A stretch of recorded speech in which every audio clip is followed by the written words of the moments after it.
Hey everybody, welcome back to the channel. It is Easter. Careful.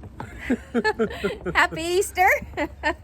We just thought we'd bring you around and show you what's going on around the homestead.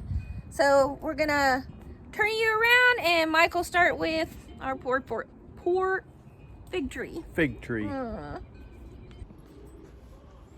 So I don't know if you remember a fig tree that we had here beside the deck, but between the freeze and the, I guess, the pruning, that she developed a case of ambrosia beetles, had those little hair-like frasses all over her. So I wound up having to cut her down to the roots there, and this is the only stem that made it through. As you can tell, she's starting to get her leaves on, but that's the only branch that that wasn't affected by those ambrosia beetles. So out at my tea garden, I got the dirt topped off and I got it weeded out pretty good. My sage plant just needs to be trimmed. Needs to be harvested. It's a lot, a lot. And then my chamomile in this bed came back, and my sage over here, my lavender, and a little bit of chamomile there came back. So looks like that's what I'm going to start with. I do have the stuff here in the greenhouse. Some of it started that I think we got one more night in the 30s.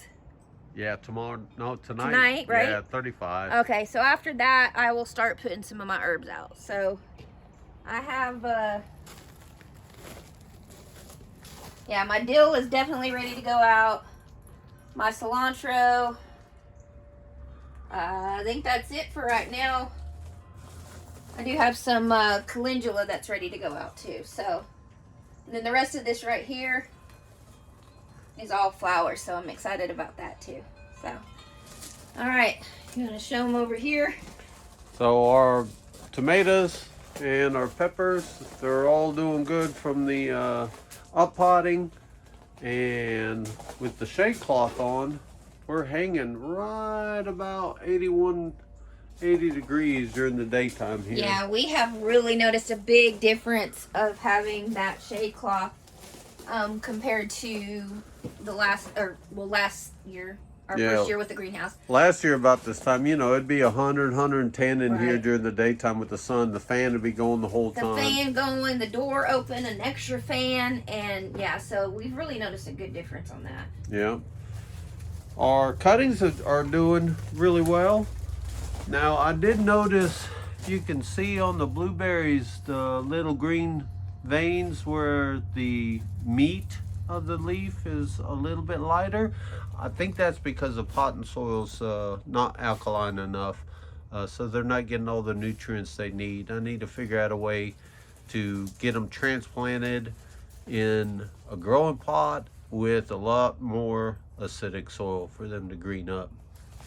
The figs, thank goodness, Yes. we got them going.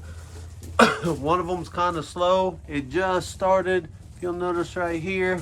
So this is our third one. We've got one really stemming out, and then another one kind of lagging behind. The other ones don't seem to be doing too much, but at least we got 3 more. Yeah, since we possibly lost that other one completely. And then down here, this is our very first time ever doing greenhouse cucumbers. Now, my girlfriend up in Washington has done them, so she really likes them. So I'm kind of excited about that. Something new this year. Yep, try to grow that and see what happens. Yeah. All right, let's head on down to the garden. Look at that, Peanut's waiting for his bite. Yeah, no, Not yet, buddy. Nope, not yet. So our peas are starting to climb. They're grabbing hold of that little fencing. They seem to be doing good. No, nothing blooming yet. They're still too small.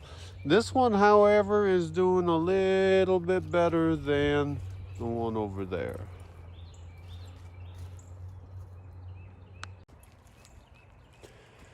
So this is our carrot bed, if you can tell. Peanut's been stepping in it. So you throw a little bone meal in there and Peanut just says, yep, I'm gonna eat it. So nothing's coming up yet. We will see. I guess I shouldn't even do that, huh? Yeah, probably not. Then over here's our bok choy bed with our kohlrabi. We've already eaten some of this. Yep, looking good. Might be fixing some bok choy soup here shortly, or maybe some stir fry, and get some of this in our belly. Oh yeah. Then over here is where we planted our potatoes. Still nothing up yet. We only planted them, what, less than a week ago? Yeah, about a week ago. Yeah, about a week or so ago. We'll see what's happening there. This is our Turnips. turnip beds, yeah. Can you tell where I accidentally spilled some seeds? Yeah, so you spill a few seeds and they just go crazy. I do need to get in here and thin them out to one per spot. They look like they all pretty much took, so yeah. We'll get that done here shortly. Rutabaga. Rutabaga bed, looking good. Everything's coming up. I think we have one per spot at least. Again, I do need to come in here and clip the non-dominant one. And over here are lettuce and spinach. Wow, we've got baby spinach ready. Extremely well. Amazing. So that's our spinach. And then this is our lettuce. We have lost a few of them. We've got a mole. Yes. He's running around there eating up our roots. And every once in a while we'll come out here and find a head of lettuce wilted to the ground. There you go. Peanut loves his greens and Lily does. Get your bite. Good girl. One more, buddy. And then our last of our 4x4s, this is all radish, right? Radishes, yes. Yeah. This is the radishes. So they're starting you to can see them. Yep. So they're starting to come on. And again, I need to get in here and thin one per spot. There's not too many doubles. They look really good. Yeah, we do the cherry bells, and then we do the long French breakfast. And we don't like raw radishes, but if you roast them with a little bit of salt and herbs, oh yeah, man, they're really good. It takes the bite right out of them. It really does. Yeah. The two beds behind Mike, one will be our squash bed for our winter squash, our winter squash. Yeah. And the other one is pepper. The peppers are going to go there. And then cucumbers will go here once the lettuce is done. And once the radishes are done, the tomatoes. Which tomatoes? No, I think that one's going to be the tomato bed, and this one's the pepper bed. Yep. Yeah. Yep. I got it mixed up. And then, man, my asparagus bed. Yeah, we've eaten a few. Yeah, I've got a whole jar. Since you only get one or two at a time, kind of, or 3 or 4 some days, I just take a jar of water and I keep it in the refrigerator. And when I clip it, I just stick them in until we have enough for a meal. And they stay fresh and everything. And we did have last year a few of them put on the berries and the seeds. And we've got some brand new ones growing this year. Brand new ones starting up. So we'll just try to keep them thin enough so they don't overcrowd the bed, and enjoy us some. Comes back every year, folks. Lasts like 20 years or whatever. Grow you a dang asparagus bed. Yeah, it was really good. What's next? Onions. Onions. So we transplanted these back, quite a while. Look at this. Yeah, they're doing good. I got to fertilize them today. Yep.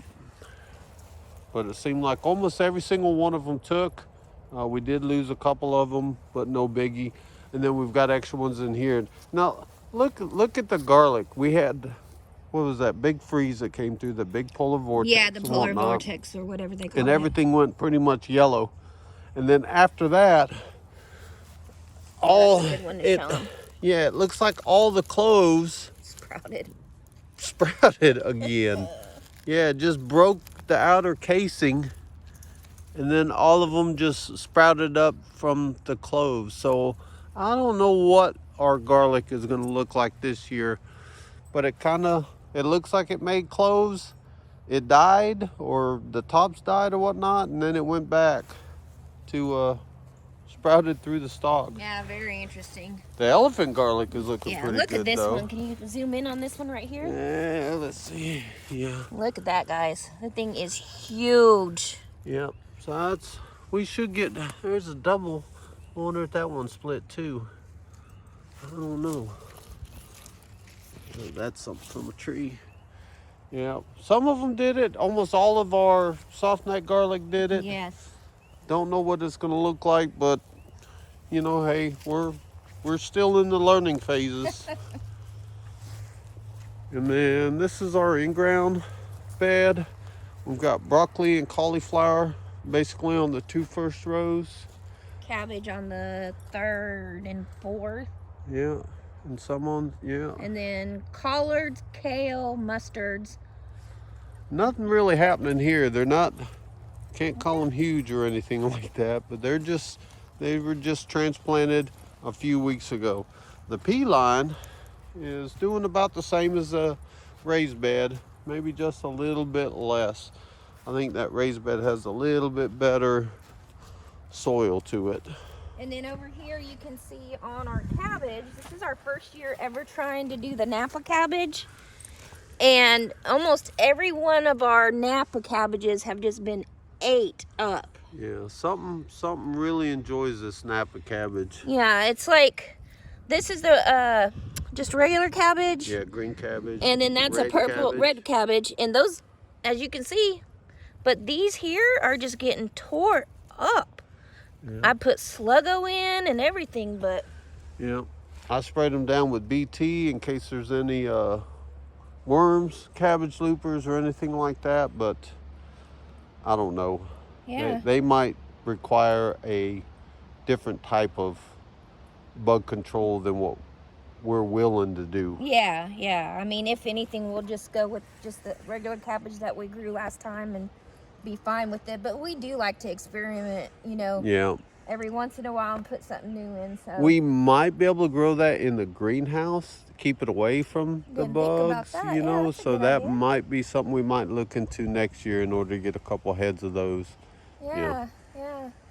And then over here we have, that's where our summer stuff is going, and then the field that's not covered is going to be the watermelons and gourds and pumpkins and whatnot. Yeah. And of course that's not going in until next weekend, maybe the weekend after next, depending on what the weather's doing. Right. So far forecasted we only have one day tonight. Right. That's so close to freezing. Everything else is supposed to be 40s and 50s. Our last frost date is actually supposed to be April 15th. But we do like to look out and see in the future, you know, the near future, at least the 10-day forecast, to make sure.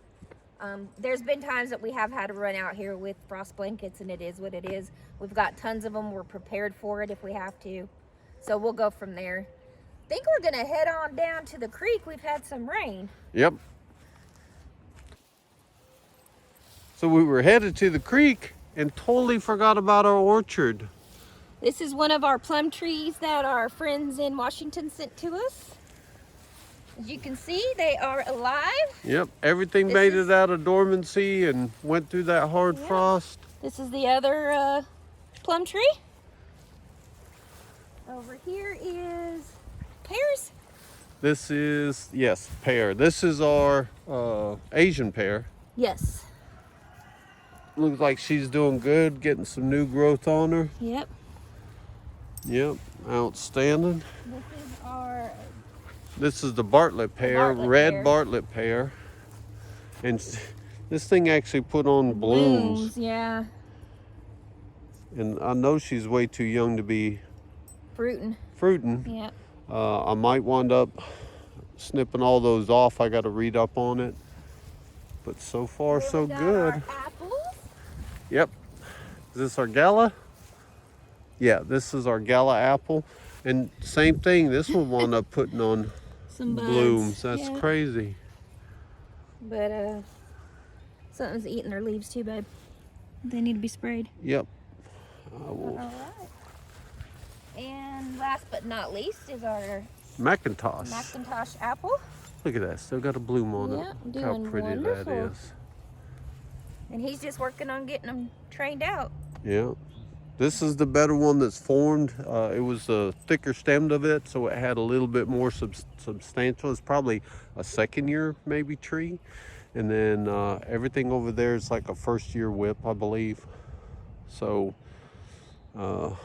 3 years, you know, keep them trimmed off. Don't let them do fruit. Train them to the size and shape you want them. And then hopefully everything goes well. Now, onto the creek. Oh yeah. Look at that dogwood.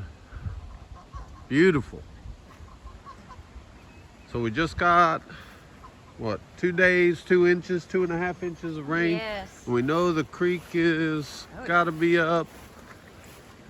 I gotta clean out the, yep. Yep. I gotta clean out the ford. Get them culverts unstopped up. I don't know, it's in shadow right now. I don't know if y'all can see it. Yeah. There we go.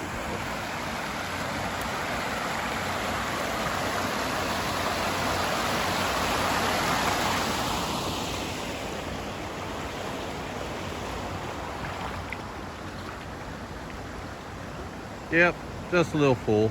We'll get her unplugged.